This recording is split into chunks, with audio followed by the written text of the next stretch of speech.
Alright guys, this is Vol. Welcome to my final battle report for 7th edition. Yes, that is right.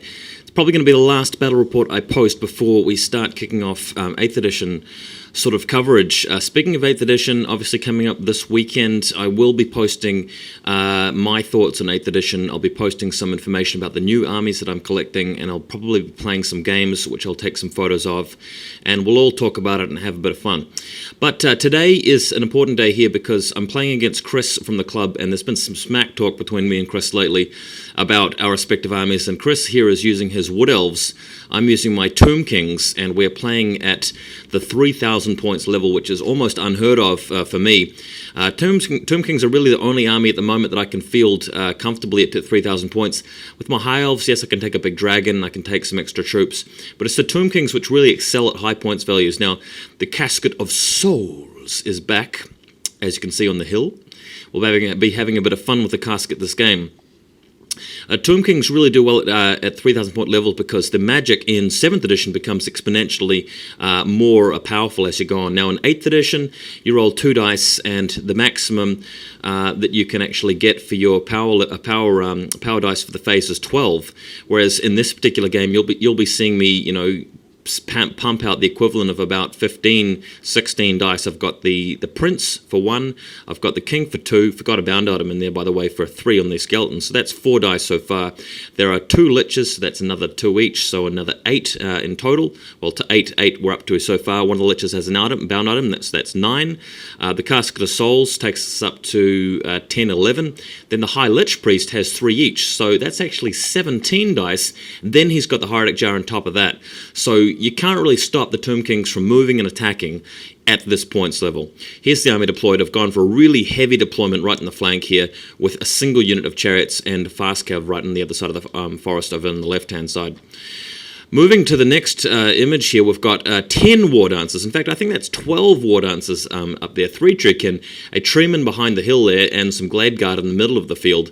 For some reason, my opponent has put the Glade Guard right out in the open there so that I can fire at him on the hill with my unit of 20 archers. Pretty surprising.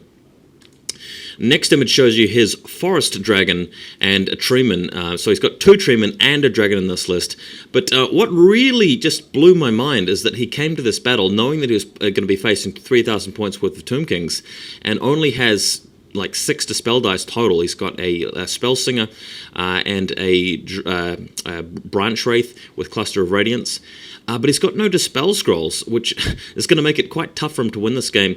His Lord on the Dragon's pretty cool. He's got a big unit of Eternal Guard there. You see the Orion model, that's just a unit filler for his unit of Eternal Guard. I think that he's made a few mistakes in this deployment. He's put the Treeman like really far out on the flanks, and he's just put his Glade Guard out in the open where I can shoot them. So his left-hand flank is going to get totally rolled by a massive steamroller of a Tomb King's army, and he's just going to get picked off later on, as you guys will see.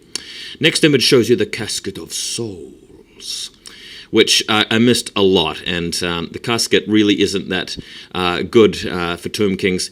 The Casket's a lot more useful in the 3,000 point level, because there's more targets for it and there's more magic to actually distract the enemy with. And in 8th edition, I think the new book will be coming out before the end of the year, so we'll see what it does to the Casket. I'll be returning with the Casket at some point if it's pretty cool in the new book, but we'll see about that later.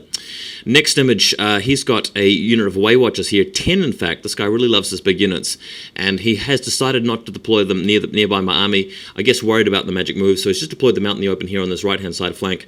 Not really doing too much with those. Next image, the Tomb Kings take the first turn, rolling straight up forward, really getting things up in the faces of the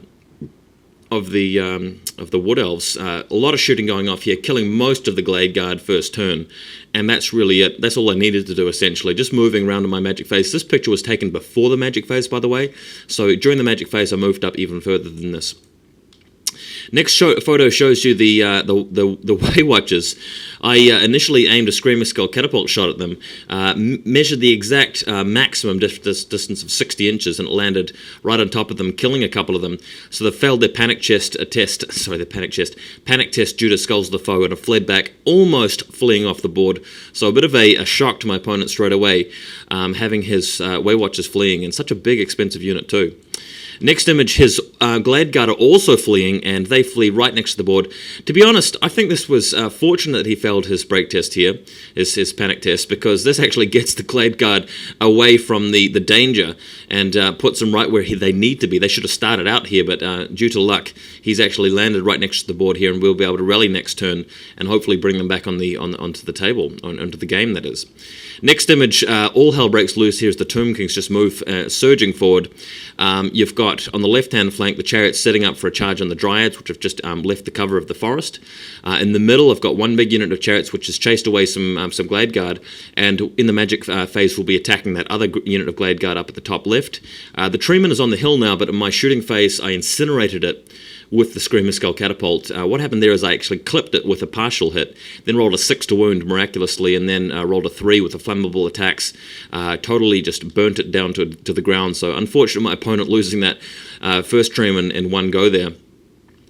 Next image, the Dragon's moving around the flank, not really achieving too much yet, and so this gives me an opportunity to avoid the Dragon by using my magic moving to zip around with the Chariots.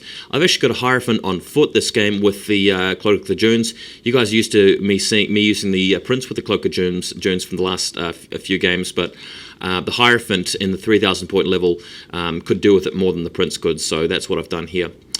Next picture, the Chariots charge into the Dryads here, perfectly setting this up. Now what I did was I moved in the movement phase to get on an angle such that I'd be able to create this sort of situation where in the first combat I wipe out the Dryads and then charge into the Eternal Guard. And the plan here was really just to sacrifice the Chariots to get some kills on the Dryads, get some points back out of the Dryads, and then do some damage to the Eternal Guard unit to soften them up for later. What actually happened here is I did some pretty poor rolling, and the Dryads actually beat the Chariots in combat and crushed them in the following turn, so didn't quite go according to plan. But nice try, though. Next image, on the other side of the battlefield, a group of Chariots